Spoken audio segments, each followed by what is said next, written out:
Welcome to OTT junction super singer junior season 10. So இது ரெண்டாவது வாரம் நேருக்கு நேர் மோதலில் ரெட்ரோ ரவுண்டு. அதில் குறிப்பாக வந்து எல்லா குழந்தைகளுமே பயங்கரமாக பாடுறாங்க. இப்போ கடைசியாக வந்து லயனட் vs ஜோஷிகான்னு வந்துருச்சு. ரெண்டு பேருமே ரொம்ப திறமையான சிங்கர்ஸு. லயனட்லாம் வேறு லெவல் ஃபார்மில் இருக்காங்க. இப்போ பயங்கரமாக இந்த டெல்லி டீம் மாதிரி இருக்காங்க. டிசி மாதிரி ஐபிஎல்ல டிசி எப்படி விளையாடுறாங்களோ, கேஎல் ராகுல் விளையாடக்கூடிய டீமு, அக்ஷர் பட்டேல் கேப்டனாக இருந்தாலும் கேஎல் ராகுலோட பேட்டிங் அவ்வளோ கிளாஸாக இருக்குது. இப்போ அந்த மாதிரி இருக்காங்க. லயனட்டோட கேம் வந்து அவங்க பாடுறது வந்து அவ்வளோ சூப்பராக இருக்குது. இன்னொரு பக்கம் ஜோஷிகா, அவங்க வந்து செம்ம ஃபார்மில் இருக்காங்க. அவங்களுடைய பஞ்சாப் டீம் மாதிரி அவங்க ஒரு பக்கம் கலக்கிட்டு இருக்காங்க. ஸோ ரெண்டு பேரும் கடுமையான போட்டியாளர்கள், ரொம்ப திறமையான போட்டியாளர்கள். அவங்களும் நிச்சயமாக டாப் 3 டாப் 5ல் வரக்கூடிய அளவுக்கு திறமை உள்ளவர்கள். ஏன்னா கடுமையாக இருக்குது இந்த முறை போட்டி. ஒரு பக்கம் சாராஸ்வதி, ஒரு பக்கம் ஆத்யா, ஒரு பக்கம் காயத்ரி, ஒரு பக்கம் நஸ்ரீன், இந்த பக்கம் பார்த்தா லயனட்டு, இந்த பக்கம் பார்த்தா ஜோஷிகான்னு சொல்லி எல்லோருமே, லயவர்ஷினி ஒரு பக்கம், இன்னொரு பக்கம் பார்த்தோம்னா ஆதனா ஸ்ரீ, எல்லாரும் என்ன டேலண்ட்டு அப்பா. ரிதன்கிற ஒரே ஒரு பையன் ஒட்டுமொத்தமாகவே திறமையான பேக்காக இருக்குது. அதுவும் ஒரு முறை ரஜினிகாந்த் வந்து இளையராஜா 75ல் பேசியிருந்தார். அதில் என்ன பேசியிருந்தாருன்னா, என்னுடைய படங்களுக்கு விட கமலஹாசனுடைய படங்களுக்கு தான் இளையராஜா சிறப்பாக இசையமைச்சிருக்காரு, அவர் படத்தை பாட்டு தான் ரொம்ப நல்லா இருக்குது அப்படிங்கிறத ஒரு சொல்லியிருந்தார். அது என்னமோ உண்மைதான் அப்படின்னு எனக்கு தோணுது. அதற்கு ஒரு உதாரணம் என்னென்னா, இப்போ கடைசியாக இவங்க ரெண்டு பேரும் பாடினதுமே கமலஹாசனுடைய பாடல்கள். அதாவது நம்ம லயனட் பாடினதாக இருக்கட்டும், நம்ம ஜோஷிகா பாடினது ரெண்டுமே வந்து கமல் படங்கள். 1980களில் வந்த கமல் படங்கள். முதல்ல வந்து லயனட் பாடின பாட்டு அப்படின்னு பார்த்தோம் அப்படின்னா, அவங்க எடுத்துக்கிட்டது வந்து காதல் பரிசு படம். காதல் பரிசுங்கிறது வந்து கமலஹாசன் நடிக்க சத்யா மூவிஸ் ஆரம் வீரப்பன் தயாரித்த படம், இளையராஜா இசை. இந்த பாடலை எழுதுனது வைரமுத்து அவர்கள் எழுதுனது. நிறைய கவிஞர்கள் எழுதியிருக்காங்க. இந்த பர்டிகுலர் பாட்டு வைரமுத்து. இந்த பாட்டு வந்து எப்படின்னா ஒரு போட்டி பாட்டு. அந்த காலத்துலலாம், அந்த 80களெல்லாம் போட்டி பாட்டு, ரெண்டு பேர் போட்டி போட்டு டான்ஸ் ஆடுவாங்க. அதில் கமலஹாசன் பேசிக்கலாகவே அவர் வந்து ஒரு நடன கலைஞர். அவர் வந்து நடன முறையாக பயின்றவர். அப்படி வந்தவர் தான் அவர். தங்கப்பன் மாஸ்டர்கிட்ட டான்ஸ் அசிஸ்டண்ட்டாக இருந்தவர், கொரியோகிராஃபராக இருந்தவர். அதுக்கப்புறம் அதாவது குழந்தை நட்சத்திரமாக ஆரம்பித்து நடுவில் ஒரு நடு வயசு வரும்ல, ஒரு இளைஞனாகவும் இல்லாமல் குழந்தையாகவும் இல்லாமல் ஒரு டீனேஜுக்கு அப்புறம் அந்த ஒரு 19-20 வயசில் வந்து டான்ஸ் அசிஸ்டன்ட் கொரியோகிராஃபராக இருந்து அதுக்கப்புறம் அவர் கதாநாயகனாக வந்தவர். அதனால் அவருக்கு நடனம் அப்படின்னா கமலுக்கு வந்து அத்துப்படி சூப்பராக ஆடுவார். எல்லா ஸ்டைல் ஆஃப் டான்ஸும் அவருக்கு தெரியும். குறிப்பாக சினிமா டான்ஸில் அவர் வந்து கில்லாடி. இது வந்து போட்டி டான்ஸு. அதில் வந்து பாட்டு வரிகளுக்கு ரொம்ப முக்கியத்துவம் இருக்கும். இது எப்படின்னா சவால் விடுற மாதிரி, நேருக்கு நேராக வந்து எப்படின்னா இங்கே போட்டி போடுறது வேற, வெளியில் அவருக்கு போட்டி கதாநாயகனுக்கு சவால் விடுற மாதிரி வரிகள். அது கமல் படத்துலையும் இருக்கும், ரஜினி படத்துலையும் இருக்கும். பின்னாடி அஜித் விஜயும் அதை பண்ணாங்க.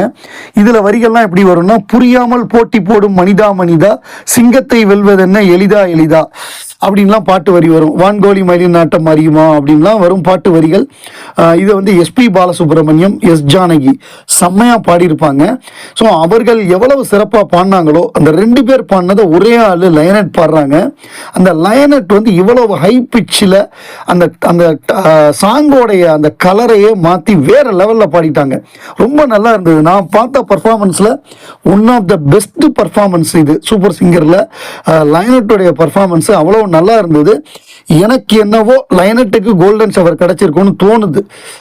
இதை பார்க்கும்போது ஒருவேளை நான் தப்பாக கூட இருக்கலாம். அந்த நிகழ்ச்சி நடந்ததுக்கு அப்புறம் தான் நமக்கு தெரியும். இது என்னுடைய கெஸ். நான் பார்த்த வரையே அந்த போர்ஷன் வந்து சுப்பீரியராக இருந்தது லயனட்டுடைய வாய்ஸ் அப்படிங்கிறது என்னுடைய ஒப்பீனியன். இதுவும் ஒரு டான்ஸ் சாங் தான். இதில் வந்து கமலஹாசன் வந்து ஒரு நடன கலைஞராக வருவார். எனக்குள் ஒருவன் அப்படிங்கிற படம். இந்த படத்தில் வந்து மேகம் கொட்டட்டும் ஆட்டம் உண்டு அப்படின்னு ஒரு பாட்டு இருக்குது. அதாவது வானம்பாடி ஓயாது அப்படின்னு ஒரு பாட்டு. இது எப்படின்னா, இந்த பாட்டு வந்து இளையராஜா மியூசிக்கு, வைரமுத்து வரிகள். இந்த பாட்டுமே வைரமுத்து வரிகள் தான். இதில் வந்து பல வரிகள் வந்து டச் பண்ணுற மாதிரி இருக்கும். அதாவது எப்படின்னா, ரசிகனின் பாதத்தில் சாய்கிறேன் அப்படிங்கிற மாதிரி, ரசிகனுக்காக தான் நான் பாடுறேன் அப்படிங்கிற மாதிரியான வரிகள்லாம் வரும். அதே மாதிரி இந்த தான்சேனை பற்றி ஒரு வரி வரும். பாட்டு பாடிய தீபத்தை ஏற்றினார் தான்சேன் அப்படிங்கிற வரி வரும். மழை வந்ததாலே கலை நின்று போகுமா அப்படின்னு. நேற்று ஐபிஎல் மேட்ச் மழை வந்தது, ஆனால் நிற்கலை. RCB versus Punjab PBKS, each team 14 overs மேட்சை போட்டாங்க. அதாவது மழை வந்ததாலே ஐபிஎல் மேட்ச் நின்று போகுமா அப்படிங்கிற மாதிரி நேற்று நடந்தது. இந்த பாட்டில் வரும், மழை வந்ததாலே கலை நின்று போகுமா, புயல் வந்ததாலே அப்படிங்கிற மாதிரி பாட்டு வரியெல்லாம் வரும். கமல் பயங்கரமாக டான்ஸ் ஆடி இருப்பார். எப்படின்னா அது மழையில் உடம்பு ஃபுல்லாக இந்த சீரியல் பல்பை கட்டிக்கிட்டு ஆடுற மாதிரியான ஒரு பாட்டு இது.